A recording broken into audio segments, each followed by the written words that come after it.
দর্শক ভাই বন্ধুরা, আমার মুরব্বিগণ, আজকে ঈদের পবিত্র দিন।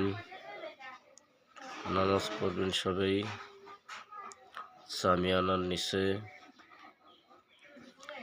মৌলানা কোরআন তেলাওয়াত করব, শুনবেন। এদিক এদিক ঘোরাঘুরি করবেন না, সবাই মনোযোগ দিয়া চাঁদা কালেকশন করে অনুযায়ী দিবেন। কেউ এদিক এদিক ঘোরাঘুরি করবেন না। আপনাদের এটা অনুরোধ করতেছি, এদিক এদিক ঘোরাঘুরি করবেন না। যত চাঁদা কালেকশন আছে, মৌলানার খরচ আছে, সবাই ওই সামিয়ানার নিচে বসে সবাই ক্লিয়ার করবেন, এটা অনুরোধ আমার।